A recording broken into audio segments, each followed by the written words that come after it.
Recommendation. And certainly my heartfelt welcome goes to Mark Mudri. I'm now going to hand the microphone to lead us into the presence of God and tell us what's on his heart. And I'm sure he'll take you to a place you've never been before. Amen. God bless you. Hallelujah. Thank you. Hallelujah. Well, good evening, beloved brothers and sisters. Praise the Lord. It'd be good to give you the 1 minute version of my testimony first, because you can't trust the message unless you know a little bit more about the messenger. Amen. So I spent 5 months in psychiatric wards going through law school. I got arrested once. I've been a lawyer for 28 years. And twice I've represented Australia at the largest gathering of Christian legal professionals in history in Washington, D.C. So our wonderful Lord found me in the sad house, saved me from the big house, trained me in the courthouse, and took me to the White House. And if he can do that with me, how much more can he do with every one of you? Amen. Thank you, Lord. And in the last 2 or 3 years, he took me to another house. Parliament House. Amen. Where with 3 months political experience, Senator Lucy, who was the eldest of 10 children, a barefoot farmer's daughter raised in a coffee plantation in Kenya, became the first African-born senator in the history of Australia. Wow. Praise God. So if the Lord can do that much with her, how much more can he do with every one of you? Amen. Thank you, Lord. Amen. There were 4 very special things about being in Parliament. You're in the list, you know that. In the 2.5 years that we got to spend there. The first one is, they opened the Parliament just before the Lord's Prayer. They read this out. Good. Almighty God, we humbly beseech Thee to vouchsafe Thy special blessing upon this Parliament, and that Thou wouldst be pleased to direct and prosper the work of Thy servants to the advancement of Thy glory and to the true welfare of the people of Australia. And then the Lord's Prayer. And I used to love, in the early days, I could go into the actual Senate chamber, and when the President was praying, I was praying in agreement with him and believing that the Lord would turn things around. Thank you, Lord. Now, there are some very serious things facing our nation, and I'll go into a couple of those. But consider this. For the first time in 10 years, we have a Prime Minister who is loyal to his Prime Minister until the very end. And James 3:16 says, wherever there is envy and selfish ambition, you will find disorder and every kind of evil practice. Yeah, that's right. We have an opportunity for the next 3 years to pray and to support him, and to first of all pray for those who are in authority. Hallelujah. And we have the opportunity for the opposite to happen. Amen. That good order, the welfare, God's kingdom reflected in every sphere of society. That's the opportunity we have for another 3 years. Thank you.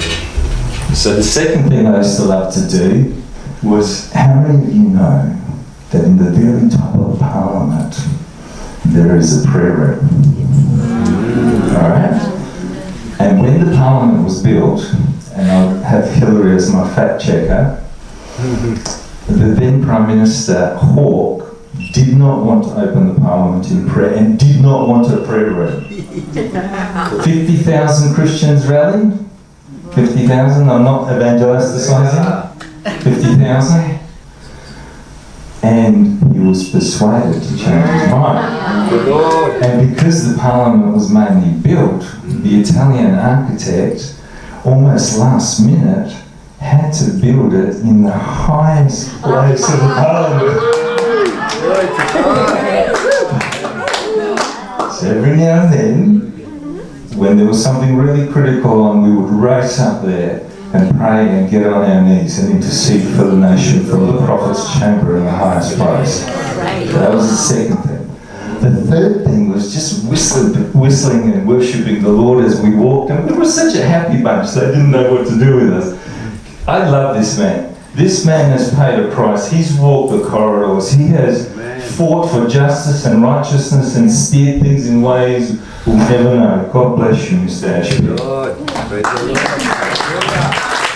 That was the third thing, worshipping the Lord and whistling and making friends with the security guards and with everybody else there.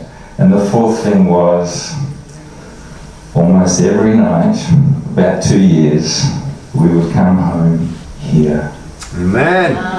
to Auntie. Good on you, Where's Uncle?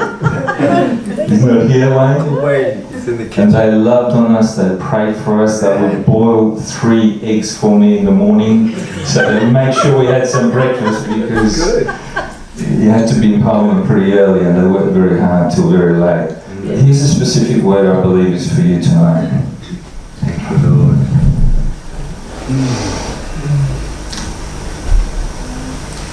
When I got saved, my family thought I was really crazy and they put me in a psychiatric hospital. Jesus. And I came out, I was there 5 times, and I came out, and because as a teenager I would tell my parents I loved them and would clean up my room and do things around the house, they thought something amazing must have happened. So my mum and dad became Christians. Hallelujah. And seeing mum and dad coming from the former Yugoslavia, very traditional, where's my Croatian friend? She's gone? Very traditional, but at that moment, when mum and dad, all dressed up in white, were baptised in water, it was one of the glorious moments of my life. Thank you, Lord. Thank you, God. And my brother, he was the holdout. He wouldn't have anything to do with this. He was resistant, he was angry with us, we'd sold our faith, and it was horrible. And I tried to evangelise my brother. And I couldn't do it. I had the scriptures and I had everything ready and I just could not do it. And he loved pigeons. He was a crazy pigeon fan. And I felt the Lord say, stop preaching to him. Go and sit with him in the pigeon coop. Something was said at dinner that was quite profound. That one of the things that is happening with some of you of different experience that are going into the streets, you are being emboldened to win the rest of your families. Because of the righteousness of one, Rahab, a prostitute, her whole household was saved. Because of the righteousness of one, Noah, whole household was saved. Abraham, New Testament, the jailkeeper. During the day, he was either agreeing to or he was beating Paul and Silas. And in the evening, he was tending to their wounds and having them for dinner. Some of you have, and some of you will, pay a significant price for being the evangelist, for being perhaps the first. But I believe the word of the Lord is to renew your vigour. In fact, we're going to pray right now that you and your household shall be saved. Can we close our eyes?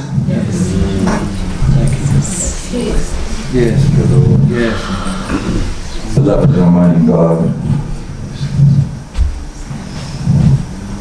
you love family and community. And And these are precious and courageous ones that have gone into the streets proclaiming the good news of salvation. Father, they are grieving for some of their loved ones. And I pray that you will put a hedge of thorns, a hedge of angels around every single one of their relatives and neighbours, Lord.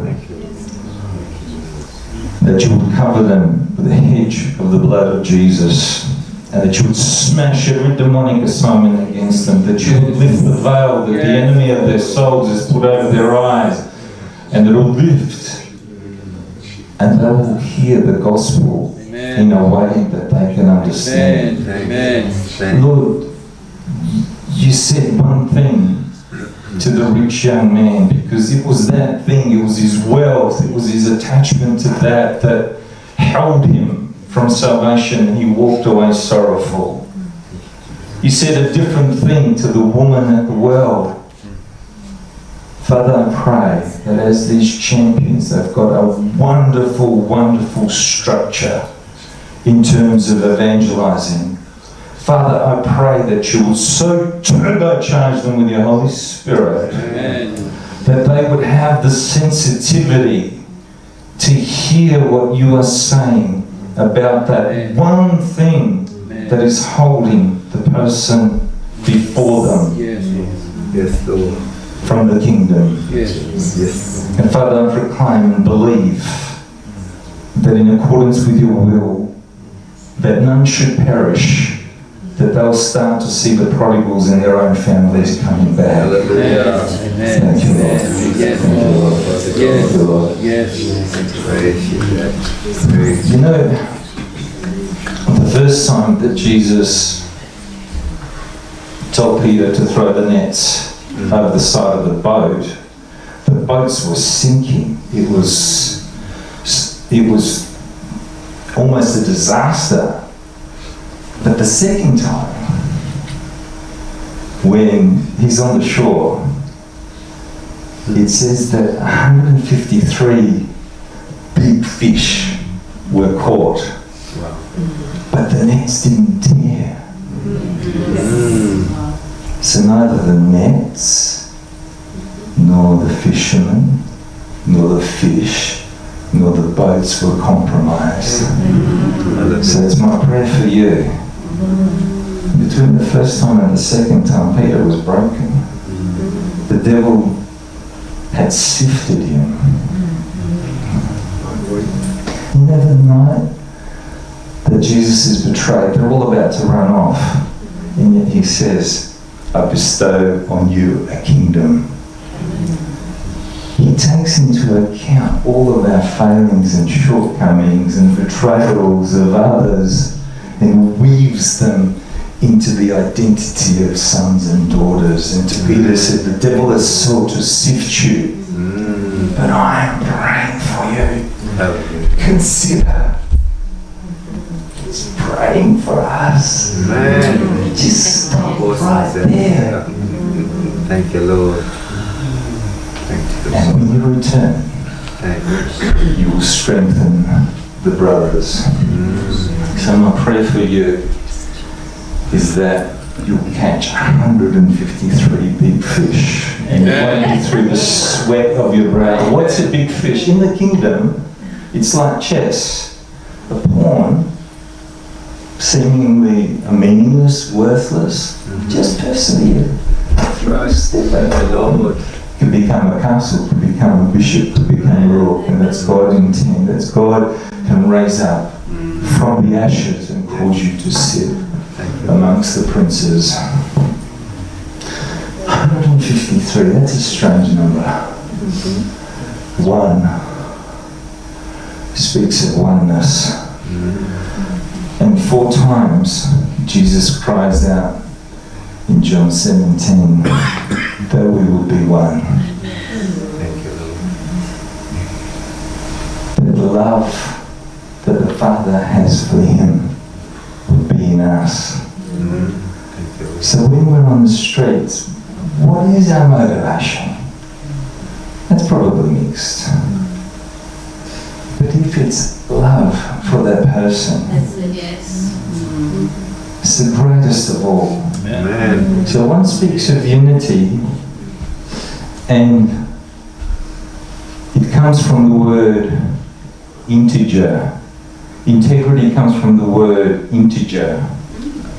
That means being whole. That means whether you work or you pray, they're all the same thing. Everything is worship unto the Lord with the love that you have for Him. It's that oneness. 5 speaks of grace. Look at the beautiful faces here. My goodness, I want to get saved tonight. Look at the countenance of the genuineness, the earnestness that you have, the grace, because God resists the proud. And you know, we say that what's happening in our country, and there are things to be concerned about. I really want to talk about the abortion issue. Tony, you tell me when to land. I've been about 2 minutes, I'll land the bird. Consider this. My senator, the Labor Party, hit her in the High Court on dual citizenship, and then 16 politicians went down and she was there for the fullness of her term. Thank you, Lord. And these are some of the changes through that and through the last election. You're recording this, aren't you? In for a penny, in for a pound. We must always honour authority. The proponents of same-sex marriage, former Prime Minister, we often appreciate he's moving his chessboard around.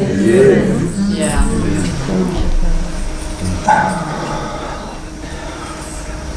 The sequence of abortion in the world was UK, Adelaide, the rest of Australia, 3 years before Roe v. Wade opened the floodgates to 60 million babies and 60 million precious sisters and their families, hearts being broken. And I said to Elisha, our city is well situated, but our ground is barren and our water is putrid. So he goes to the source with a new bowl and salt. And then the water became clear and the ground became fruitful. Right next to that abortion mill, there is a Catholic cafe, and Genesis is right next door as well. I want revival. I want awakening. We want transformation. Yes. Amen.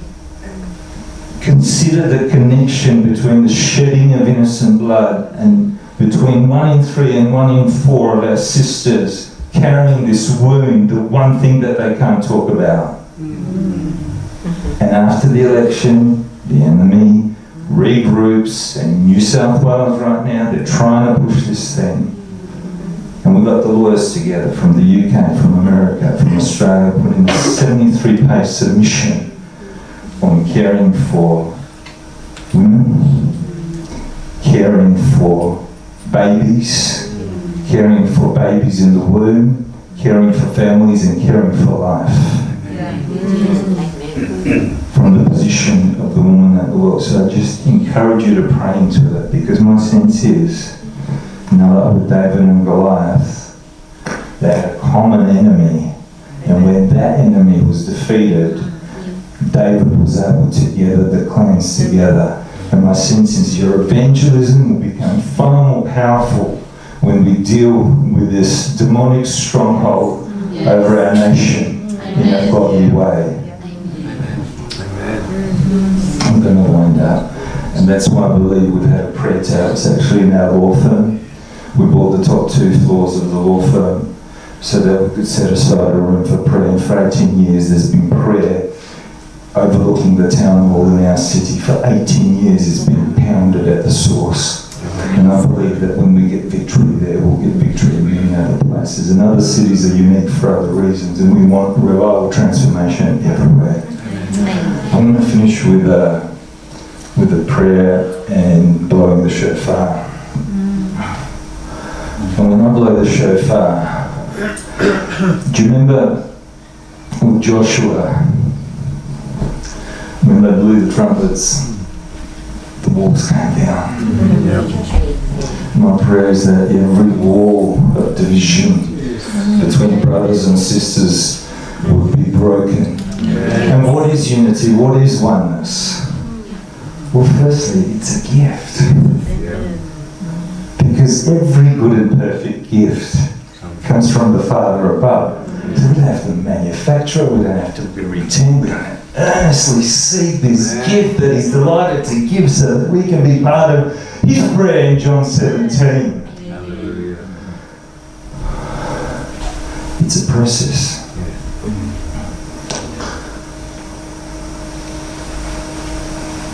There's a woman in a psychiatric ward that said she either wanted to kill me or cure me. And I saw her on the street one day, and whilst I thought I forgave her, there was still something niggling at me. And so I went up to her and I shook her hand and I said, "Mama, thank you for what you did for me in the psychiatric hospital." And you know, sometimes it's even easier forgiving something seemingly so big than some of the irritations between our brothers and sisters and families. This is why 6 lawyers from 6 states, from 6 denominations, create a national ministry called Peacewise to equip Christians to deal with conflict biblically, the practicalities of how to live in godly unity. Hallelujah. So it's a gift, it's a process, and it's an attitude. Look at it, he's like an angel, my goodness. Just behold the countenance of the Lord. So, because it's so important to the Lord, and commanded blessing. Amen. Next Wednesday, two of us business guys are having lunch one day. So, wouldn't it be great to get all the churches in the cathedral to pray and worship together? Yeah, that'd be great. He said, "Oh, no, the dean of the cathedral." So we can go and see the dean, and we don't go, "Wouldn't it be good to get all the churches together to pray in the cathedral?" So, what is the vision of the cathedral? And he said, one of the purposes was that it was actually meant to be in the centre of the city. It was never meant to be Anglican. And it was meant to be for all the denominations. So we knew that we were flowing with the ancient purposes. And Ed Silvoso, some of you might remember, triggered the prayer movements. He's coming to Adelaide next week. You're all invited, by the way. We'll sort out things later. So we call it Adelaide as one. And Anglicans and Catholics and Baptists and Pentecostals all come together and worship the Lord in the cathedral. We are starting to see evidences of biblical unity and a sense of His commanded blessing that is just so magnificent. So it's an attitude to forgive, to bless. I've been married over 30 years. I still annoy my wife, and maybe it goes the other way too as well. But keeping short accounts with people. True. So that's the first thing. Jericho, the walls coming down. Gideon. They blow their trumpets and the enemy turns on itself. The love and the grace and perseverance, forgiveness that we have towards one another. That is one of our greatest weapons of worship. Amen. Yes. And the enemy will turn on itself. Hallelujah. And then that glorious day, with the shout of the archangel and the sound of the trumpet, we behold Him, and in the twinkle of an eye, we are made just like Him, and be with Him forever and ever. Hallelujah. Can we stand and close our eyes? Amen.